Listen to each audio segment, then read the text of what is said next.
Hello everyone, this is Brijesh Mishra from Jagrad Public School, Varanasi.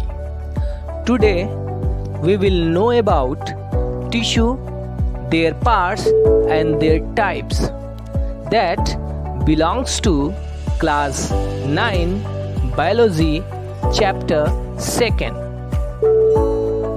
So students, the first question that arises in our mind, that is, what is a tissue? So tissue is all about a group of cells that are similar in structure and or function, that work together to achieve a particular function, that is called tissue. Group of cells is also known as tissue. Study of tissue is known as histology. Mayer coined the term histology. So students, now we are moving up to classification of tissue. We all know that tissue are mainly classified into two types. First, plant tissue, and second one is animal tissue. So students, now we are going to differentiate between plant tissue and animal tissue. So first we have to discuss about plant tissue. The first point, that is, they are stationary, means fixed at one place. They will not move here and there in the search of food, water and shelter. Now the second point is, they are autotrophic. It means they are self-dependent, means they can make their food by their own. Moving to third point, they have less energy consumption. And the last one is pattern of growth. It means the plant pattern of growth is limited in certain regions, but usually unlimited due to meristematic tissue. Now we are moving up to animal tissue, and the first point is, they are moving here and there in the search of food. It means that they are not stationary. Now the second point is, they are heterotrophic. It means that they are not totally self-dependent. It means they are always moving here and there for food. Now moving to third point, they have more energy consumption. It means that they needed a big amount of energy to survive. And last one is, that is fourth point, pattern of growth. Pattern of growth in animal is only limited. Now we will discuss about classification of plant tissue. So students, in this picture we generally seeing that the classification of plant tissue. So it divided generally into two types, that is meristematic and the next one is permanent tissue.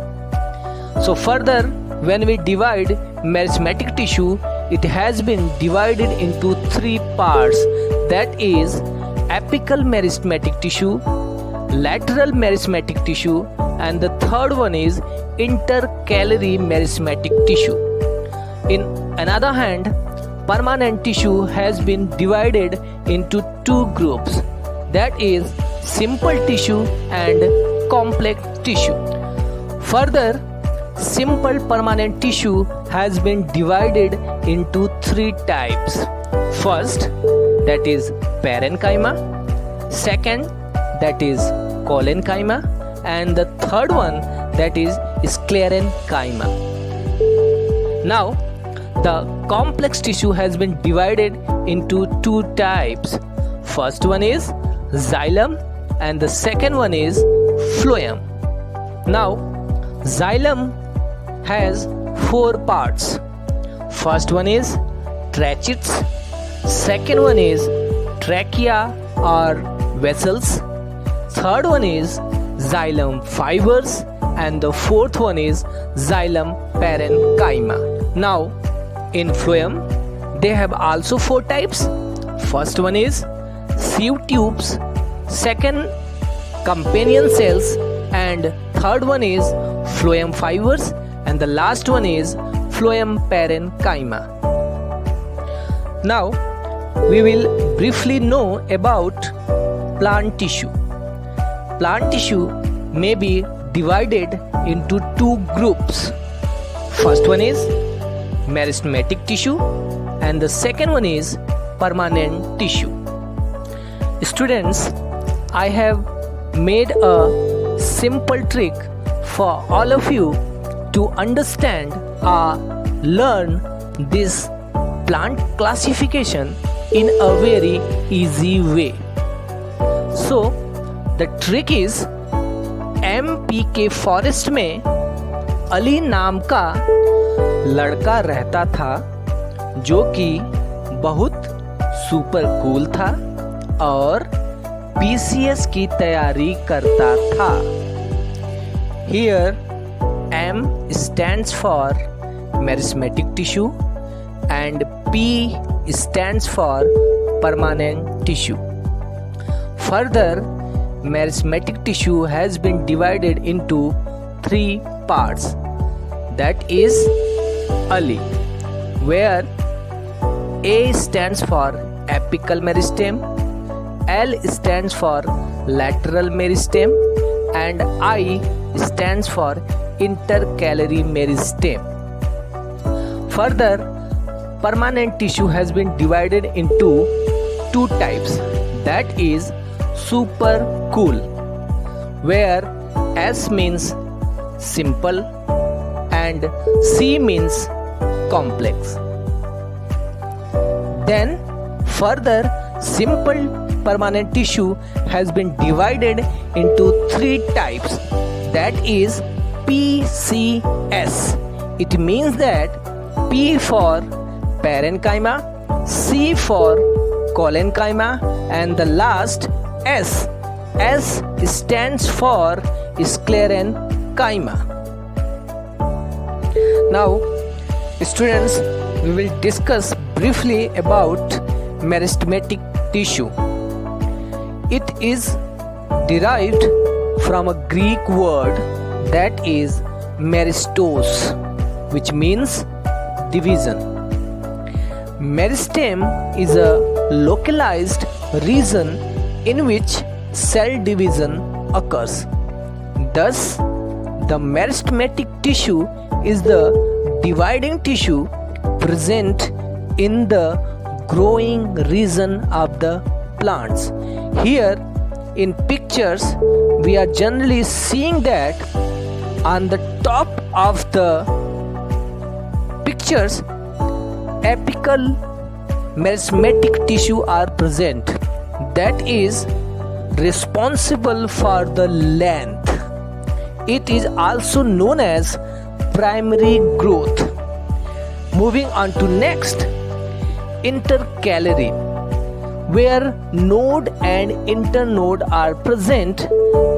There intercalary meristematic tissue are there, and in the last, that is on the bottom of the plants, there will be a lateral meristem which is responsible for the girth or the thickness of the plant. So students, if anybody point a question to you that what is a meristematic tissue, so you all can simply say that it is a dividing tissue. Now moving up to characteristics of meristematic tissue. The first point is they have ability to divide, as we have discussed in past. The second one, that is they may be oval, rounded and elongated. Elongated means in length. The third one is they have a nuclei. They have a well prominent nuclei which are present at the center of the cell. Now let's move to permanent tissue. So what is a permanent tissue? These are those kind of tissue who lost their capacity of division is known as permanent tissue. It means that there is no division in permanent tissue. Characteristics of permanent tissue. First, as we have discussed, they lost their power of division. It means there is no division in these kinds of permanent tissue. Second one, cells may be living or dead.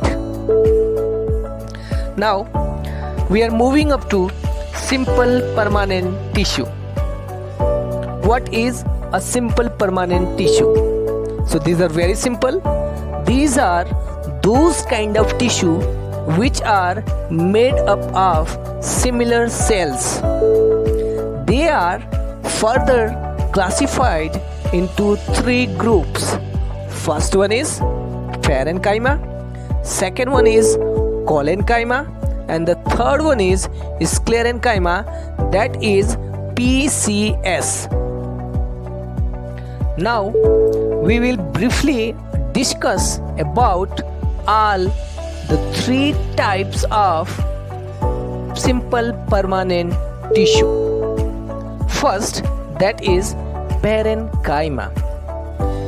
It has been discovered by a scientist named Anne Greve, who coined the term parenchyma. This is one of the most common tissue. It is well known as base packaging of plant body. The second one, that is collenchyma. It has been coined by the scientist named Sliden, and it provides flexibility. So collenchyma is, you can simply understand when the storm comes and so many plants and their stem will fallen down and again back to their normal position. It means that they have a collenchyma tissue. So it means that they provide, it means collenchyma provides flexibility. Now the third one, that is sclerenchyma. It is the third simple tissue. It has been discovered by Metanius, which makes the plant tissue hard. It is those kind of tissue which makes the plants hard and tough, and it's all because of a chemical named lignin, which acts like a cement and makes them hard. Taking an example of husk of coconut. Now students, we are moving up to complex permanent tissue. So what is complex permanent tissue? It means that these are those kind of tissue which are made up of one or more cells. These complex tissue are water and food conducting tissue. These are of two types. First one is xylem and the second one is phloem. Now xylem is all about conducting tissue. It conducts water and minerals, and we have earlier describe their four types, that is tracheids, trachea, xylem fiber and xylem parenchyma. Now phloem. So phloem's job is to conduct food and mineral. They have also four types. First is sieve tubes, second one is companion cells, third one is phloem fibers, and the last one is phloem parenchyma. So we can easily understand that xylem is only providing water and mineral, but phloem only providing food. So students, now I am giving you some of the question to know your ability of understanding that what you have learned throughout my video. The first question is, name the chemical substance which are present in sclerenchyma which makes tissue hard and tough. And the second one is, write three difference between plant tissue and animal tissue. And the third question is, which tissue is responsible for increase in girth of the stem or root? Okay students, that's all we have in this video, and I hope you all understand. Thank you very much.